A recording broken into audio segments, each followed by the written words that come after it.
Okay, so here we are. We are ready with both of our files on our desktop. The first thing that we want to do is we want to install VirtualBox software. In order to create virtual machine, we must first have the software installed, so let us do that first. If we double click on it, it will start the process of installation, which should look the same whether you're running Windows, Mac OS or Linux. The process of installation VirtualBox will be the same. And it is rather easy, since all we want to do is we want to click on next on each and every step, but just so we don't go next, let us explain what you can do with each and every step of installation.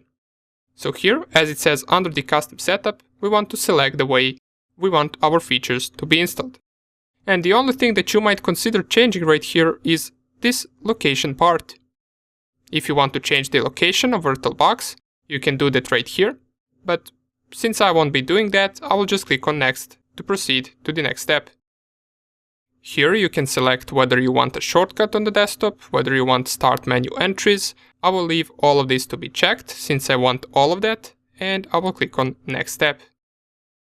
For this step, it says that during the installation we might be disconnected from the internet in case you're downloading or uploading something important, so best thing you can do in that case is wait for that download or upload to finish, and then you can proceed with the installation of VirtualBox. So I will just click on yes, since I'm not doing anything important over the internet, and I will click right here on install. This will ask me for my administrative password, and since I don't have one, I will simply just click on yes, and it will start the process of installing VirtualBox. This will finish in just a few seconds, and right after it, it should open up our VirtualBox. So just at this last step after installation, we want to click on finish, and in just a few seconds, this should open the VirtualBox. And here it is. So your Windows should look exactly like mine does, and what we want to do from here is we want to create the virtual machine. We're going to go onto this new button and click on it, which will open this small window that will ask us for some information about our virtual machine. So under the name, we're going to specify Kali Linux, and you can name it anything you want. It doesn't have to be Kali Linux, but just in case you might have multiple machines in VirtualBox later on, you want to have them named properly so you know which machine is which. Next thing, the machine folder is something that we don't want to change. The type we want to set on Linux, and you will notice if you typed Kali Linux, it should automatically set the type to be Linux. And the version is something that we do want to change. Now, since Kali Linux is a Debian-based operating system, we want to be searching Debian right here. And here it is. We got Debian 32-bit and Debian 64-bit. If you downloaded the 64-bit version of Kali Linux, you want to select right here Debian 64-bit. And if you downloaded the 32-bit one, you would be selecting Debian 32-bit. After we got all of these options set like this, we want to click on next. And this next step is, if you remember, we talked about that we need to give our hardware resources to our virtual machine. And right here it asks us how much RAM memory are we willing to borrow to the virtual machine to use. This RAM memory will not be available as long as our virtual machine is running, and once the virtual machine has been shut down, this RAM memory will be freed for our physical machine to use. Now, on this machine that I'm recording, I have 8 GB of RAM. So, in the best case, I want to give about 2 GB of RAM to this virtual machine. Now I can also go up to 4 GB of RAM, but it is not really needed, and there is no point in giving half of your RAM memory to your virtual machine. So 2 GB of RAM will be more than enough for my virtual machine. If your machine has 16 GB of RAM or 32 GB of RAM, feel free to give it even more RAM memory, as the more the better. And if your machine has less than 8 GB of RAM, for example it has 4 GB of RAM, then you can either go with 2 GB or you can even lower it to 1 GB of RAM. But I will simply just leave it on 2, and I will proceed to the next step.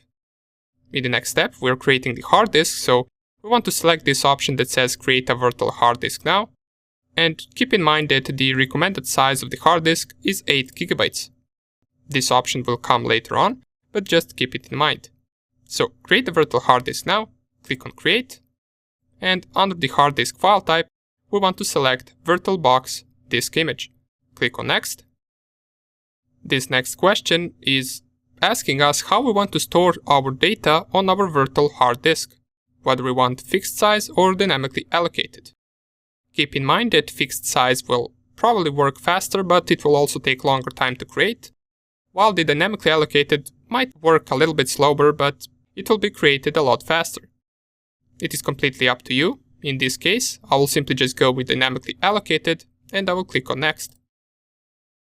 And here is where we choose the virtual hard disk size and the file location. So here you can change the location of your virtual hard disk or simply of your virtual machine. And down here you can select how much gigabytes you want to give to your virtual machine to use as a hard disk. It said before that 8 gigabytes is recommended, but I would advise you to not go below 20 gigabytes. For the purposes of this course, I will even go up to 30 gigabytes, but you don't really have to if you don't want.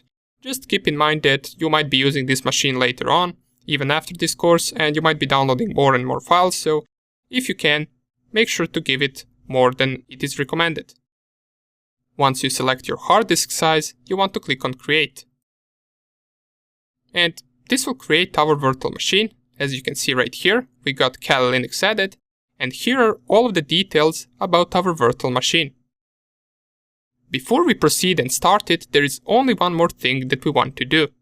Remember this ISO image or this operating system? We need to somehow add it to our virtual machine, so that once we install the operating system, it knows which one to install. So to do that, we navigate back to VirtualBox, we select the virtual machine, and we click on Settings. Now you will notice that there are a bunch of settings right here, which we are going to explain later on, but for now on, you want to navigate to the storage, and here is where we want to add our ISO image of Kali Linux. To do that, we want to go to this controller IDE, and this empty part, we want to right-click and remove attachment. It will ask us, are we sure that we want to delete it? We click on remove, and after it, we want to click on this disk shape with a plus. Just click on it, and it will open up this smaller window where we want to find our Kali Linux ISO image and select it. In case you don't see it right here, you want to click on Add, and you can simply just find it on your machine. In my case, as we can see, it is right here in the download section, but in your case, if you moved it to a desktop, it will probably be on desktop as well.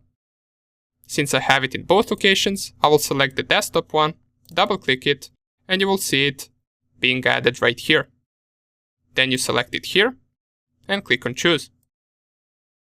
You should see it being added right here under the controller IDE, as it says Kali Linux 2020.2. And once you see it, you can simply just click on OK. And now our virtual machine is fully created. All we are left to do in the next video is to install the Kali Linux operating system. After that, we're going to be ready to use our hacking machine.